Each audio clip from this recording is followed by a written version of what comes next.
The Washington Post published an editorial written by Fred Hyatt where they report that ExxonMobil is advising that the government has to participate in stopping global warming. Otherwise, in the remaining of the century, temperatures will rise by 5 Celsius degrees, what it's about in between 7 and 12 Fahrenheit degrees, Nick.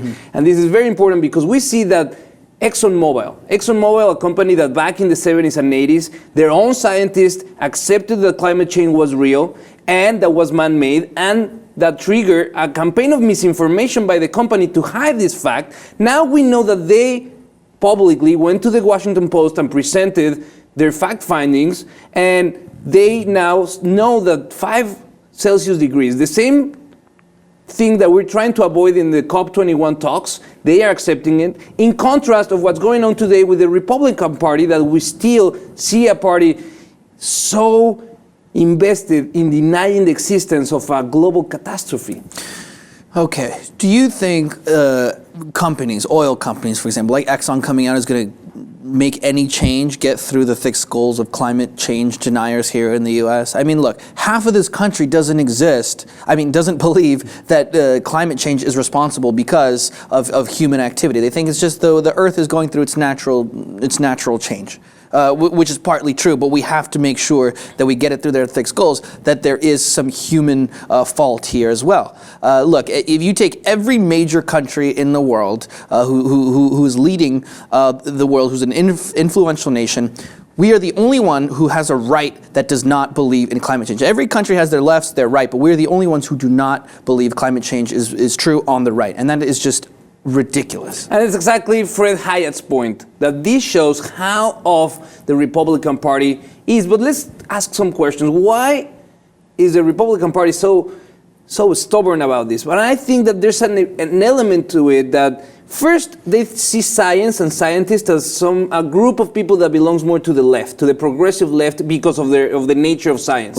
Right? It's neutral and it's always trying to advance. That's one part of the equation. The other part of the equation for me is the fact that there might be Republicans that accept climate change, but the party has become such like a Soviet machine where dissent is squashed, that if you are a Republican and you try to move forward with the idea that climate change is real and do something that is right for your constituents, regardless that they are progressive to the left or Republicans to the right, they are scared of coming forward and saying, I believe in climate change, I've done the research, and I see that we need to do something, but they don't, because they're so afraid that we see Donald Trump leading the poll saying, I don't believe in climate change. We see Marco Rubio saying, yeah, there might be something, but I won't do anything about it. That is the representative attitude of the Republicans to climate change. I think there might be Republicans out there too scared of their own party to come out and say something that might change the world. But then that leads us into another reality, that we have the COP21 talks right now in Paris, France, right? And they're trying to come to agreements of what do we need to do in order to stop climate change. And it makes me wonder, do you really think that the global royalty that is joining and negotiating, they really want to do a change today and restrict themselves today for a future that they might not see? Do you really think that the global industries and the global powers to be, they will forego their opportunity to develop as countries like China, like India? Do you think that it's fair to ask to ask India not to develop their country because the other developed countries, they already did and they contaminated the world enough for them not to have a chance?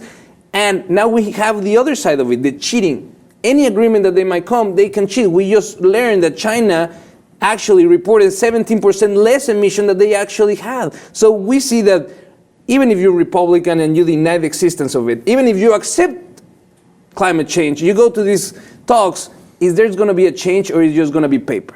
You know, Donald Trump said, someone asked him about the COP21 talks, and he was like, yeah, if I was president, I wouldn't have even gone to these talks. I would have sent someone else. I don't know who he would have sent, maybe an intern or a staffer or something. But, you know, that's just sad that we see hundreds of countries come together to talk about making this world a cleaner, safer place. Yet we have people on the right in America, the most influential nation on the world, denying its existence altogether. It is so pathetic and sad. It is very sad to see that there's a Republican Party that is still trying to convince their constituents that there's not such a thing as climate change when we have the scientific proof that if we don't do something, this world, this planet is going to raise their temperature to a level that is catastrophic. Not only that, now we have to expect that these countries go and come to agreements that in the future the TPP and its private courts will be able to curtail any possible teeth to these agreements.